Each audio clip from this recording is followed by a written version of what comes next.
What I'm about to say is uh, potentially sensitive to some, but I would hope that I'm speaking to, and most people that would receive this particular message would be of the intelligent type. I hope that you are going to exercise critical thinking and common sense, even logic. It is not my intent, and this is sort of my disclaimer. First of all, I have been on this platform for quite a while, years, and I have never intentionally attacked anyone in an attempt to discredit them or to degrade or demean the individual. Never have. I've spoken the truth based on information that I was privy to, based on observation, based on facts, based on logic, and even science. Across the gamut, all of the subjects that I have actually ever talked about and discussed here.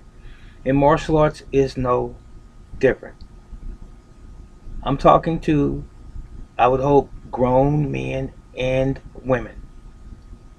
So please govern yourselves as such.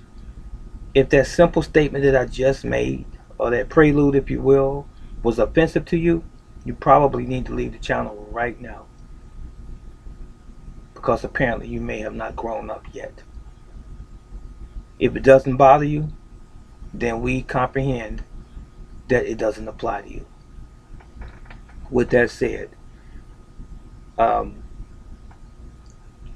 Bruce Lee has been one of the mainstays on my channel in terms of subject matter that I've talked about because I have an intimate relationship with Bruce Lee because he inspired me to study martial arts at a very young age.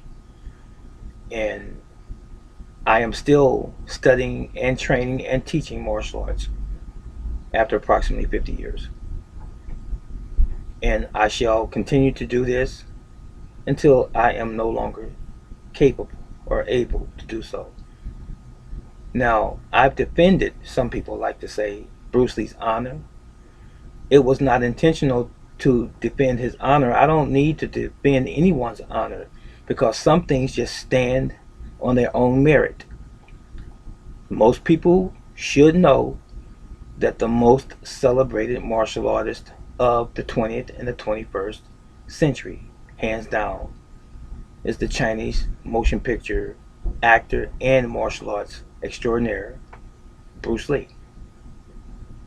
There were others, as I've said before, I've stated before, that came up around the time that he was there and even before him, and even hundreds of years before him, who were great exponents of martial arts. So there you go. I've given everyone their credit. There have even been ones that have come after Bruce Lee who are extraordinarily talented in the martial arts. There, I've given the present day martial artists their kudos, their accolades. So now, let me say this. It is undeniable the fact that Bruce Lee has impacted the martial arts world the way that he did in his lifetime in this short span here on planet Earth. If it were not for him, martial arts would not have the popularity across the globe or the planet that it does today. If it were not for Bruce Lee, there would be no Gracies here in America who have received the respect and the admiration and the success that they share today in that industry. There would be no Chuck Norris. There would have not been a Jim Kelly. There would not have been a Dan Inosanto. There would not have never been a Jerry Poteet, a Richard Bastillo. There would not have been a Taki Kimura. There would not have been a Linda Lee, who was popular, who was his former wife. There would not be Shannon Lee in terms of her popularity today as his daughter, his existing and surviving daughter, if you will. There would have never been a Brandon Lee had it not been for Bruce Lee. There would not have been the popularity that Kareem Abdul-Jabbar, the NBA player, had as a close friend and student of Bruce Lee, or James Coburn, or Dean Martin, or James Franciscus, and the list goes on and on and on. Jun Rhee would have not had as much popularity as he had had unless he had the relationship that he did with Bruce Lee. Joe Louis, God rest his soul as well, he would have not had the popularity that he has achieved over the years had it not been for Bruce Lee helping him. Now, the subject is this: has Bruce Lee been properly represented these many years after his death? Now, we can say all we want that when a great man, or woman for that matter, passes on, that someone should take the mantle or someone should take the torch and run with it who is close to that individual. But it doesn't necessarily have to be that way.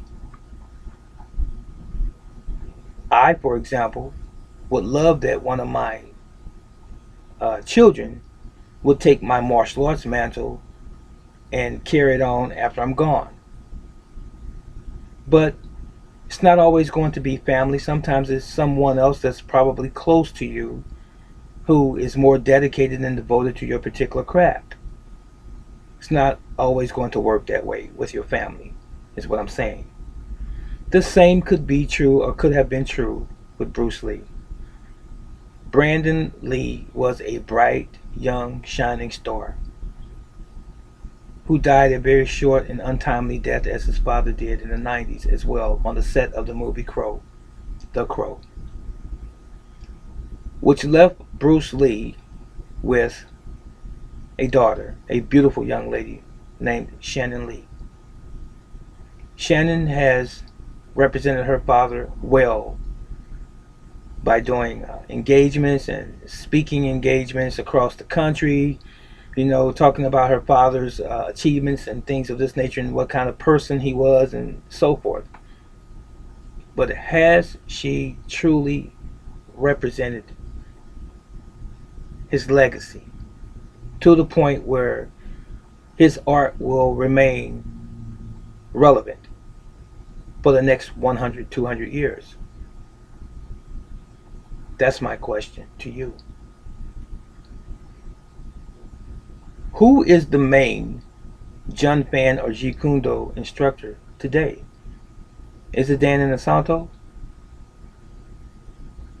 Dan studied Filipino martial arts, honest, eskrima. That was one of his passions. He also studied Jeet Kune Do under Bruce Lee. But is he representing Bruce Lee's Jeet Kune Do today as the staple art? If he's not, that's his prerogative. He does teach it. But my real question is, who's carrying the mantle of Bruce Lee? Can anyone answer that question with a straight face and say that Bruce Lee's Jeet Kune Do did not take the back seat to mixed martial arts, so-called, or MMA? Just as MMA has taken the front seat to traditional boxing. Boxing is not as popular as it once was.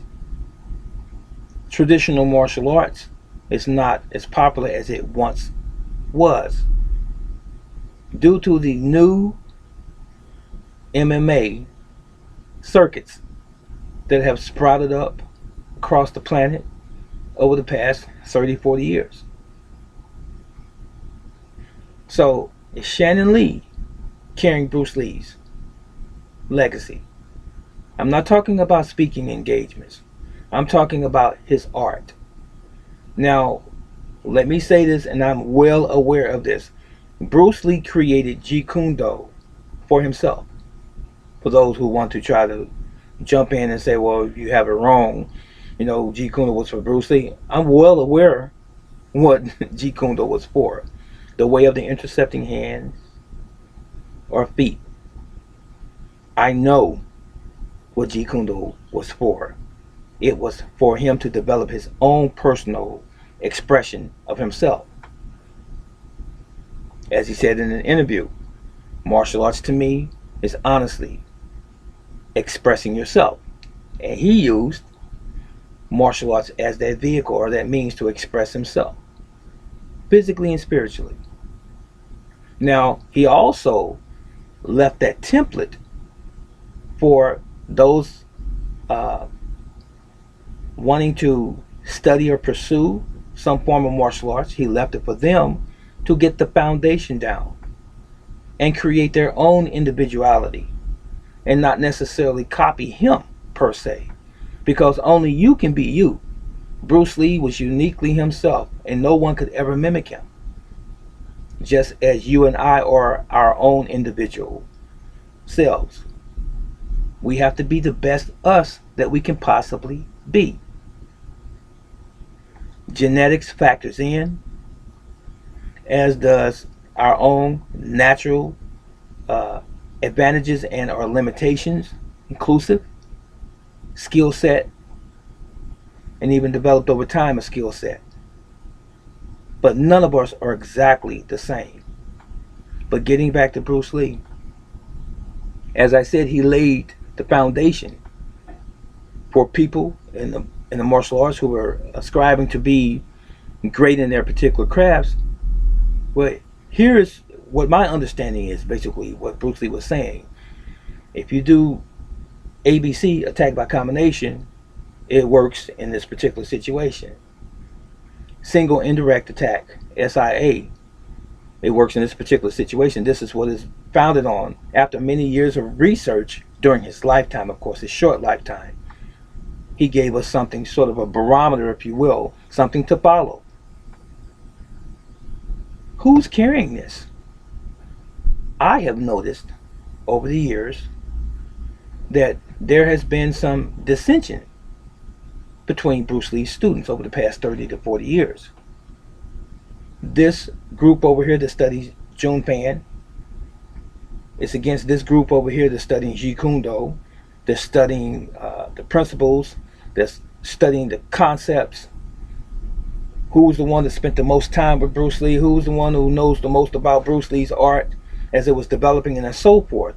There has never been a general cohesiveness of all of Bruce Lee's students and or associates together representing Bruce Lee's art.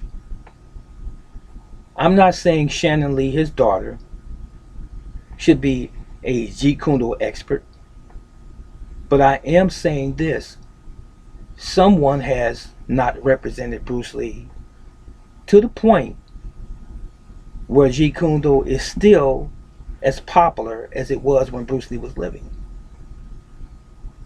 And I think it would be a very, very sad thing and a disservice to Bruce Lee for all of his main pioneers during the time that he was living to go and pass on. Taki Kimura died, Ted Wong died, some other instructors that came up with him and close students to him died. Who's going to be left to represent him and his craft, his art? Or are we only going to have the images on the screen, the celluloid at the time, the big screen, Big Boss and Chinese Connection and Christopher, Return of the Dragon, Enter the Dragon, Game of Death, and so forth, Green Hornet on television? Are those only going to be the things that we will have to remember him by? The interviews, the brief cameos on television in Marlowe and Longstreet, Here Comes the Bride. Is this all we have of Bruce Lee now? Memories gone past? So where is Shannon today? And I'm not beating up on her.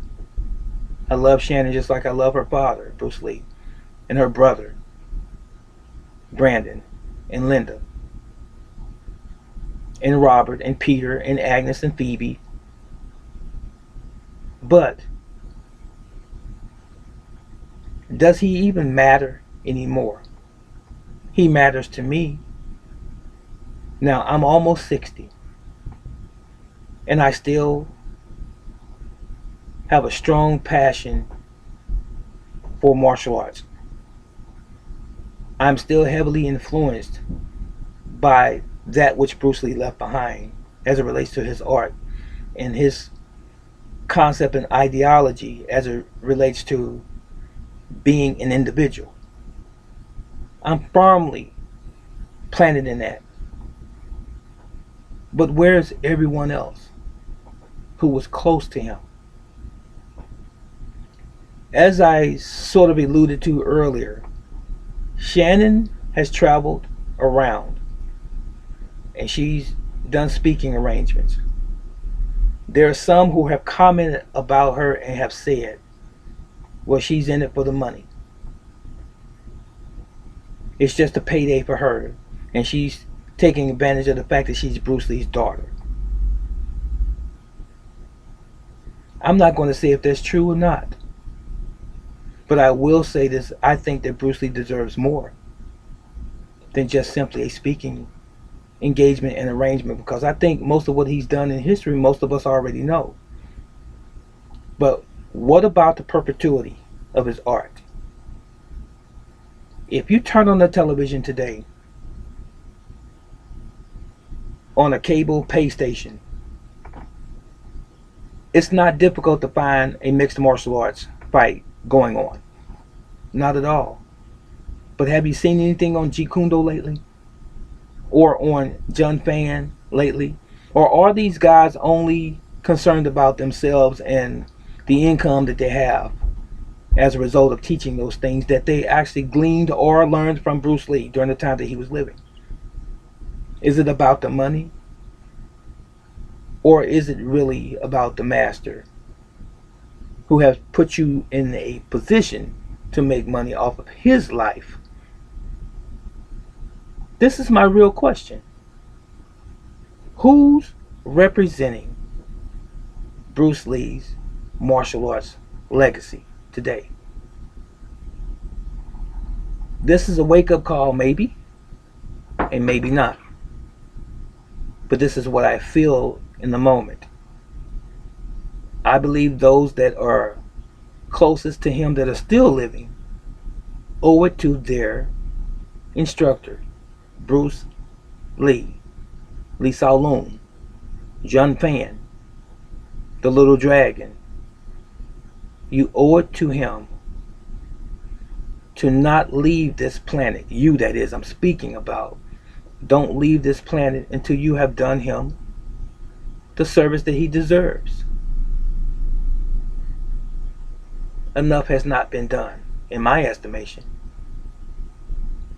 Nothing should just bypass or transcend Jeet Kune Do. As I said, it should still be as relevant today as it was when he was living. Someone has dropped the ball. I'm not pointing any fingers. I'm not saying any names. But I do know the one that has represented him the most has been his daughter, Shannon Lee. And if Shannon is listening to me or watching this video, or if someone makes her aware of this particular video, I'm not the only one who's curious about who's representing Bruce Lee's art. And I'm not talking about little pockets of schools throughout the world, little cul-de-sacs and little alleyways and small gyms that's teaching Jeet Kune Do or Jun Fan or Jeet Kune Do concepts. I'm talking about on a much larger scale. What are you afraid of? Has someone stopped you from doing this? Because we're all getting older and we're all leaving here. But let's not leave here without representing Bruce Lee the proper way as it relates to the art that he created and the concepts that he discovered that has benefited virtually all of the martial arts world and martial arts enthusiasts. That was all I had to say. Who's representing his legacy today as it relates to his art? This is Brother Teacher. What say you?